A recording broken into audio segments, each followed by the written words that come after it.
Sometimes, marriage can bring more than just family. It can spark the creation of a billion-dollar empire with your brother-in-law. Founded in 1837 and based in Cincinnati, Ohio, P&G is a global powerhouse in consumer staples. They produce essential products for daily life, from laundry detergent and toothpaste to diapers and razors. Their success comes from a strong brand portfolio and consistent innovation. Over the years, they've grown their product line across 10 core categories and now employ around 100,000 people globally. In 2024, they reported over $84 billion in revenue, a number that speaks for itself. So why do we think P&G is a great long-term buy? It really boils down to four things: brand dominance, resilience, operational excellence, and reliable returns. First, P&G owns brands like Tide, Gillette, and Pampers, household names with loyal customers. That kind of brand trust gives them strong pricing power and an average operating margin of 18.5%, triple the industry average. Second, their business model is built for resilience. Even in economic slumps, people still need toothpaste and laundry detergent. That stability is rare and valuable. Third, they've nailed operational efficiency. Their global supply chain spans over 180 countries, keeping costs low and margins high. And lastly, investors love consistency, and P&G delivers. With over 130 years of dividends and a 17.4% average return on equity over the past 5 years, they're a model of long-term financial health. Looking at the broader picture, the global consumer staples market is expected to grow at a 4.5% annual rate throughout 2028. This growth is driven by rising incomes, urbanization, and increased demand for sustainable and premium products. Consumer staples are essential goods, so demand stays stable even when the economy is shaken. P&G is well positioned here. As of late 2024, they held the third largest share in personal and household products at 8.83%. And with trusted brands across categories, they serve over 5 billion consumers each year. P&G has a wide economic moat, meaning they have strong competitive advantages that protect them from rivals. There are three key strengths here. First, their massive product portfolio packed with top-tier brands. Second, a global supply and distribution network that ensures product availability worldwide. Third, economies of scale that allow them to produce at lower costs and sell at competitive prices. These factors make it nearly impossible for smaller companies to compete head-to-head. Let's break down P&G's competitive landscape using Porter's 5 forces. Bargaining power of customers is low. These are essential products and people don't easily switch brands. Rivalry is moderate with many competitors, but few able to match P&G's scale and loyalty. Bargaining power of suppliers is also low. P&G's size gives them leverage to negotiate favorable terms.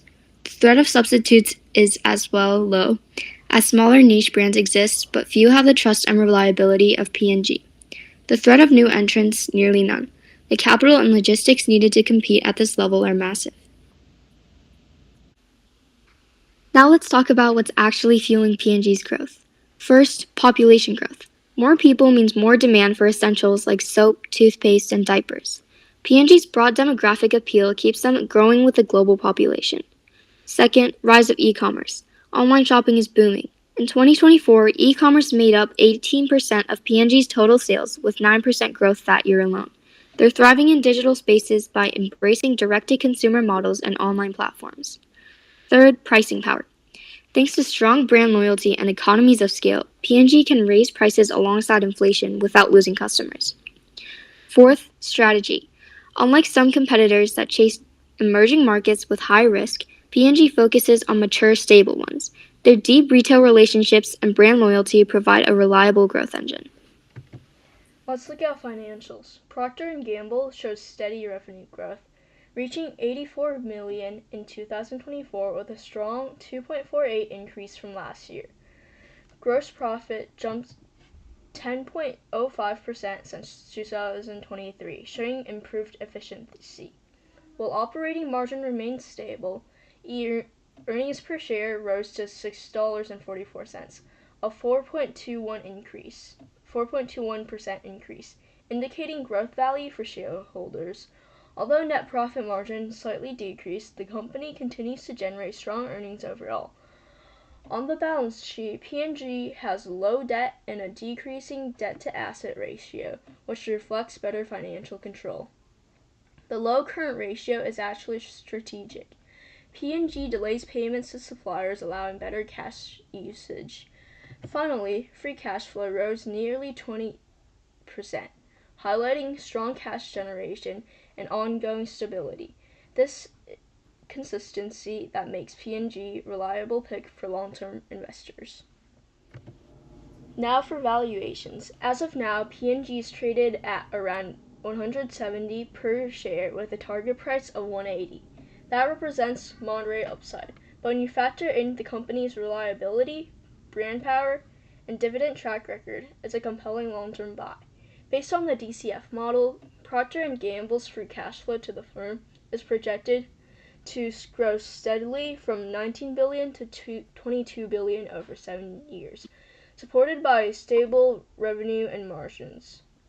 Using a 7.37 discount rate and a 4% terminal growth, this indicates strong long-term value and consistency operational performance. This graph shows the projection of revenue, operating income, NOPAT, free cash flow firm, and present value. These valuation metrics show that Procter & Gamble is a highly valued, stable company with strong brand equity and constant revenue. When you compare P&G to its competitors in P/E ratio, we can see that they are above most competitors, showing high investor trust and high future profitability. Of course, no investment is risk-free. Here are the three main risks to consider. First, recession impact. Since P&G sells premium products, there's a chance that during downturns, consumers might switch to cheaper brands, hurting profit margins. Second, currency exposure. Over 50% of P&G sales come from outside the U.S., which means they're vulnerable to currency swings. A strong dollar can shrink their overseas revenue. Third, commodity costs. Raw materials and transportation aren't cheap. P&G is forecasting a $500 million hit in 2025 due to rising input costs and foreign exchange rates. Let's touch on leadership. P&G is led by CEO Jon Moeller, who took over in 2021 after decades at the company. Since then, he's focused on cutting costs and driving strategic acquisitions, including a major $10 billion deal with Merck. Their board is 93% independent, which ensures decisions are made in shareholders' best interests, not in just internal agendas. This kind of governance adds a layer of trust for long-term investors. Let's look at ESG, environmental, social, and governance efforts. On the environmental front, P&G is aiming for net zero emission by 2040 and is already using 97% renewable energy. They've also redesigned packaging to reduce plastic and improve recycling. Socially, their Children's Safe Water program has provided over 23 billion liters of clean water globally, and they are active in disaster relief over 30 countries. On governance, they're highly inclusive. 67% of board members are either ethnically or gender diverse, and they've made inclusion a cornerstone of their corporate culture. Procter & Gamble is leveraging AI to boost workers' efficiency, enhance consumer satisfaction, and improve data-driven decisions. Their in-house model, ChatPG, built using OpenAI's API, increases data analysis speed by 10 times and supports everything from call center operations to marketing strategies. Different departments use systems like Linux for manufacturing and Windows for others. Enabling global integration across 100+ cities through AI and digital manufacturing, P&G is driving both efficiency and sustainability forward. Thank you for listening. We hope to see you at the Global Stock Pitch Summit this May.